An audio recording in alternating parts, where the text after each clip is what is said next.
মাঝরাতে বাড়িতে আগুন, গৃহবধূ সহ জখম 2 সন্তান। অশোকনগরের ঘটনায় চাঞ্চল্য। ঘুমের মধ্যে কিভাবে লাগলো আগুন, উঠছে প্রশ্ন। গভীর রাতে অশোকনগরের একটি বাড়িতে ভয়াবহ অগ্নিকাণ্ড। ঘটনায় অগ্নিদগ্ধ হয়ে জখম হয়েছেন মা এবং 2 সন্তান। বৃহস্পতিবার গভীর রাতে এই অগ্নিকাণ্ডের ঘটনাটি ঘটে অশোকনগর পৌরসভা 6 নম্বর ওয়ার্ডের বিনিময় পাড়া এলাকায়। জানা গিয়েছে, জয়ন্ত ভট্টাচার্য নামে এক ব্যক্তির বাড়িতে বৃহস্পতিবার গভীর রাতে অগ্নিকাণ্ডের ঘটনাটি ঘটে। ঘটনায় জখম হয়েছেন মা সহ 2 সন্তান। আশঙ্কাজনক অবস্থায় বড় ছেলে। পুলিশ এবং পরিবারের সূত্রে জানা যায়, বাড়ির মালিক জয়ন্ত ভট্টাচার্য একা উপরের ঘরে ঘুমোচ্ছিলেন।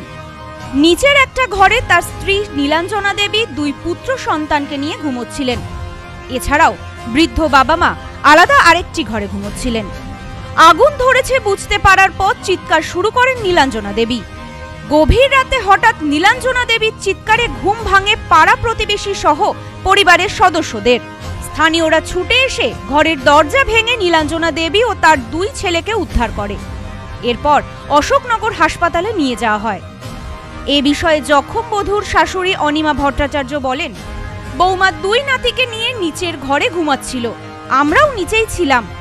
ছেলে উপরের ঘরে একা ছিল। কি করে এমন আগুন লাগলো তা বলতে পারবো না। তবে ওই ঘরে ছেলের একটা বাইক ছিল। ঘটনায় বড় নাতির অবস্থা আশঙ্কাজনক। আমার ডাই লাগেনি, বৌমার ডাই লাগেছে। সে বৌমার থেকে আবার ওই ডাই গেছে। কন্ট্রাক্টরে কাজ করে তো, রোদ্দুরি কাজে টাজে যাতে হয়, ওই যে বুঝি দৌড়াদৌড়ি করতে হয়, শরীরটা খুব খারাপ। তার জন্যে ওইটা তোরা 2 ছেলে নিয়ে নিচের ঘরে ঘুমা, আমি উপরে ঘরে ঘুমাই। 7-8 দিন ধরে এরকম ঘুমাচ্ছি। ঘুমোতে আগুন ধরা লাগলে আমরা তো বৌমার ক্যাকা নিচুড়ে ক্যাকা দিয়েছে, ক্যাকা নিচু নিয়ে উঠিছে, সব ভেঙেছিল, সবাই মিলে বাড়ি। এ বিষয়ে স্থানীয় বাসিন্দা অসিত সরকার বলেন, হঠাৎ আমার কাছে রাত্রে ফোন আসে, অশোকনগর হাসপাতাল সংলগ্ন বিনিময় পাড়া এলাকায় ভয়াবহ অগ্নিকাণ্ড। আমি খবর পাওয়ার সাথে সাথেই অশোকনগর পুলিশ, দমকল এবং অশোকনগর হাসপাতালে সুপারকে ফোন করি। স্থানীয়রাই জখমদের উদ্ধার করে হাসপাতালে নিয়ে আসে। ঘটনায় মা এবং 2 ছেলে জখম হয়েছেন, কিন্তু বড় ছেলের অবস্থা খুবই আশঙ্কাজনক। অশোকনগর হাসপাতালে তাকে প্রাথমিক চিকিৎসা করে বারাসাত স্টেট জেনারেল হাসপাতালে স্থানান্তরিত করা হয়। হাসপাতালের পার্শ্বস্থ যে বিনিময় পাড়া আছে, সেখানে ভয়াবহ অগ্নিকাণ্ড, ইমিডিয়েটলি ব্যবস্থা করো। আমি অশোকনগর পুলিশ প্রশাসন, ফায়ার ব্রিগেড এবং হসপিটাল সুপার 3 জনকেই ফোন করি এবং 3 জনই দ্রুত এক ফোনে তারা ফোন ধরে। অশোকনগর পুলিশ প্রশাসন, ফায়ার ব্রিগেড এবং অশোকনগর স্টেট জেনারেল হসপিটালের সুপার 3 জনই একদম সঠিক সময় দ্রুত পৌঁছে আছে এবং তাদের সাথে সাথে সঙ্গে আমিও পৌঁছে যাই। চেষ্টা করা হচ্ছে পেশেন্টকে দ্রুত আরোগ্য কামনার জন্য। বড় ছেলেটির অবস্থা অত্যন্ত আশঙ্কাজনক। বাচ্চা শিশুটি বোধহয় 4 থেকে 5 বছর, সেও বার্ন হয়েছে এবং তার মাও অগ্নিদগ্ধ হয়েছে। ইতিমধ্যে অশোকনগর স্টেট জেনারেল প্রাথমিক চিকিৎসা দিয়ে বারাসাত হাসপাতালে স্থানান্তরিত করা হয়েছে। এ বিষয়ে এক দমকল আধিকারিক কুণাল সাহা বলেন, আমরা এসে দেখি আগুন নিয়ন্ত্রণে, তবে কিভাবে এই আগুন লাগলো সেটা তদন্ত সাপেক্ষ। তবে প্রাথমিকভাবে মনে করা হচ্ছে শর্ট সার্কিট থেকেই আগুন লাগতে পারে, বা ঘরের মধ্যে একটি বাইক ছিল, সেখান থেকেও আগুন লাগতে পারে। তবে এখনই কিছু বলা যাচ্ছে না।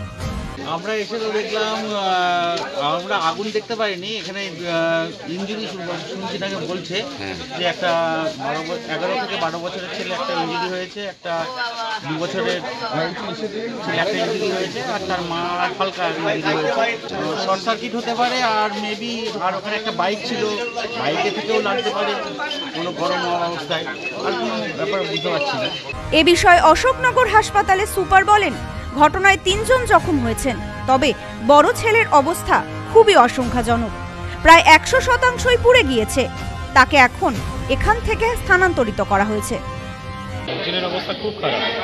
বড় যে বাচ্চারা, বড় বাচ্চাটার অবস্থা খুব খারাপ, অলমোস্ট 100%। বাকি যে ছোট একটা বাচ্চা, সঙ্গে মা আছে, তাদের অবস্থাও খুব ভালো নয়। জাস্ট খবর এসেছে তো, এখন অতটা ভালো বোঝা যাচ্ছে না। প্লাস মা তার হাতে যে পোশাক সেটা পড়ে আছে, যার জন্য সবটা বোঝা যাচ্ছে না।